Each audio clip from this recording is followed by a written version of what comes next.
Hi everybody, welcome back. It's Friday and it's a new watercolor tutorial for you, and I thought I'd take you up to our local allotments near my gallery in Hythe, a place called Saltwood. I used to walk my dogs up there each day, and it's a wonderful place, great for wildlife, butterflies, insects, all enjoying the countryside, and of course these myriad of different allotments, each offering not only just great planting for human consumption, but people putting out food plants for butterflies and other insects and birds. So it's really a lovely place to go. Lots of fond memories. Now this shed was leaning a little bit needing a bit of love and attention, and a bit neglected, and I felt that it was crying out to be painted, to be honest. The picket fence to one side that was absolutely going nowhere, the post on the other side that had nothing attached to it. It just seemed that somebody had a few great ideas once and they never amounted to very much. Most of the sheds are very, very similar, but some of them are so well kept, and this one just needed some TLC, I'm afraid. But it just lent itself to being painted. The drawing was fairly simple. Once the shed and the angles were right, the rest just fell into place. The blues I'm using here are a mix of cobalt and phthalo blue. Now I'm going to come down and I'm going to let the paint bleed and do what it wants to do. I did a version of this to a group of students about a month earlier, much larger, at least twice the size of this one. Same subject matter, although not the very same shed. And I did a very wet in wet process, and I'm going to do the same thing on this one. I just want you to see how the paint can bleed and run but still be a little bit controlled. I've slowed it down here because I wanted to show you that although I'm leaving white space, I am not masking it. This was taking a lot of care with the brush, leaving white patches and painting around negative spaces to allow that white space either to stay or to indeed be filled in with other colours, such as this vermilion that's going in now. That vermilion is suggestive of other flowers, and I've got to put my hands up right now. I'm not a flower person, and I don't understand many of them. I know a few, but I don't know that many, and to me it's all about the colour. It's just wonderful senses of colour.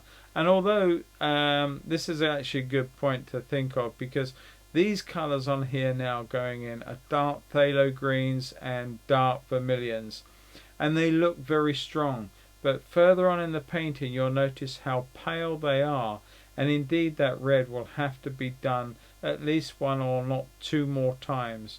Now I'm repeating the same idea on the other side, where I'm cutting in the negative spaces around the posts and the fence posts that are in that middle ground on to the right hand side of the shed. And I will repeat that again. The colours are going in dark, but you wait until you get further in and you'll notice how pale they've become as the whole scene has dried up from layer to layer. And the whole thing is just really just quite pleasant. It's a pretty little picture. And the blue, I didn't come in originally with the other blue. This is actually an indigo blue, but again it's very pale, so it will dry up lighter and it will give me the colour that I'm looking for, and a fresh colour that I can go in and put some much darker values in further on in the painting to bring the whole thing alive. Transparent orange or translucent orange going in below the shed, deliberately done. It didn't really need it. Suggests a pathway, but it also is that orange against the blue thing, that complementary. No different to those reds on the left against the greens. Complementary. It all has a purpose for doing that. You saw me cutting in around the shape of the fence then, and it was simply to do the negative painting so that I can isolate that fence's parameters or its shape or its position in the painting without losing it. But where the paint goes is only where the water is. So if I don't put water there, the paint won't go there. And you can see that I'm trying to preserve some of those white spaces for later. Now I just lightened up a little bit of top above that shed, because I'm going to put some dark accents on that shed roof soon. and I want to dry this whole thing off now. And now I'm putting in some neutral tint to the top to simulate the felt roofing that would have been put upon that shed, and start suggesting that with some blues, some indigos going into the shadow side. And once more I'm cutting into the shape of the fence. Now I will tell you now that the fence will not stay white, it's way too stark, but I needed to preserve its shape with this dark so that I can actually put another colour into the fence later and deepen down that shadow further on the shed. There we go, you can see I've just tapped in that colour, and now I am exciting the side of the shed with a deeper colour blue, and then letting them fuse a little bit. I did not want the harsh edge too much. So a little bit more shadow foreground colours of greens, indigo, but remember this indigo, it's strong. That red going in again. Remember I said earlier that it would look as though it didn't need it, but once it's dried, as you can see, that red is pumped in. And I tell you now, you'll see it again. I'll actually have to add some more in because it does fade back, but every successive layer adds another element to the whole painting. I'm putting some stronger bluey greens into the middle ground that are suggestive of darker values, and I'm adding the fences on the right now. Big mixes of green going in, and this is not just phthalo green. There's a little bit of transparent orange or translucent orange going into this green to shift it away, because as I say, phthalo green is very, very strong if left untempered. You can see me cutting in the negative space to isolate that middle ground orange, and it's just a nice way of adding that extra layer on the dry painting to give me that scope for the middle ground. Here's going in a violet. I did try and paint this Buddleia in. Now, as I say, I know what a Buddleia is, and I know what they look like. We all do.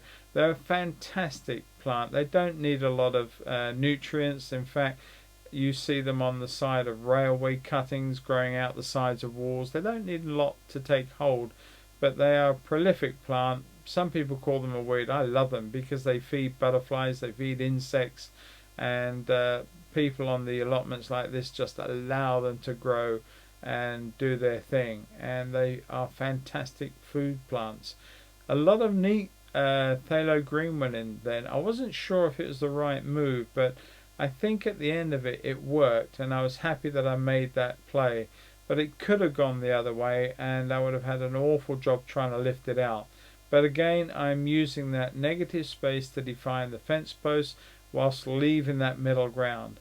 Now I'm doing a very similar thing to the other side, and I'm going to layer it a little bit differently because I want more than just the one tree or bush in the distance. The whole of the area is actually lined with some rather lovely trees and a bit of a woodland, and it really is a tremendous area. I go up there not often these days, but I used to enjoy it all the time. Still once in a while I sort of walk up the hill and walk through the woods and some of the trails that are there. You see me put a few more red vermilion marks down on that left hand side because again I felt that there was a strength needed to show the flowers. But now we're going to concentrate on the shed, and we're moving to the close of this painting. Now there's a real dark accent going in here, and it's the start of the finish, as it were, really, because by putting all these little lines in, they actually just pump sunshine, and you know they are very expressive of the temperature of the day and the sun and the brightness of the whole thing, and it just works, and it just increases all the details, and you just start seeing the form of the shed appear from nowhere. It was pretty before, but by adding these stronger elements, then you all of a sudden you get so much more happening with the definitions of the shed.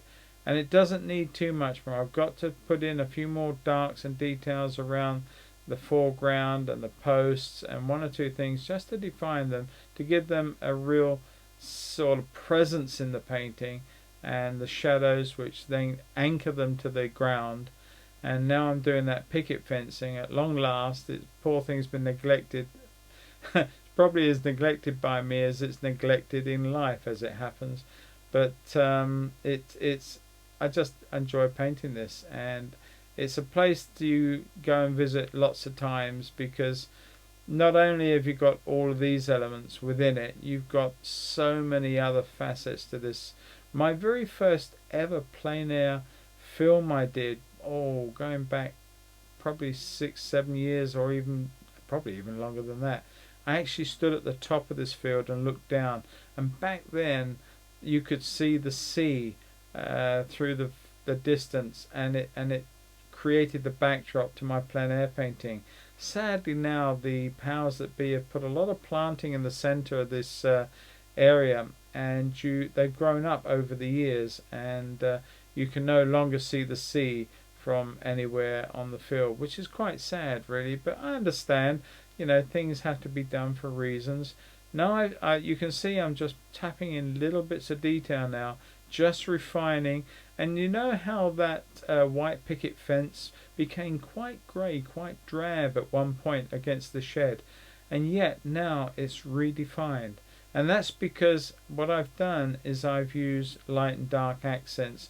I've always tell my students that if you want something to look lighter, then make everything around it darker. And if you want everything to look dark, make everything around it look light. And that's all I've done. So we are just coming to the end. I'm just putting one or two bits in, the barges, the panels of the wood, the timber slats, as it were, to the shed, and just one or two cosmetic things that you can put in, you can leave out. I think the main part of the painting is done, and it's settled, and it's finished, as it were. But these are just one or two little bits of detail, just small refinements to finish off the painting. And yeah, I hope you got something from this, because I really have enjoyed painting this little study. And I know it's a short time lapse in many regards, but for those of you who are busy, then I'm sure that this is probably about as long as you want a painting demonstration to be. But by all means, in the comments, if you want more, just say more, and I will put longer ones in.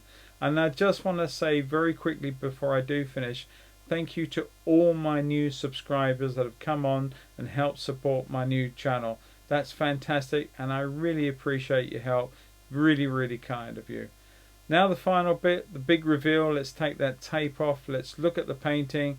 This is the best bit for me, just seeing how those white borders isolate this image. Sign it. Be happy. Thanks very much, everybody. All the best. Catch you all soon. Catch you all next Friday. Bye-bye.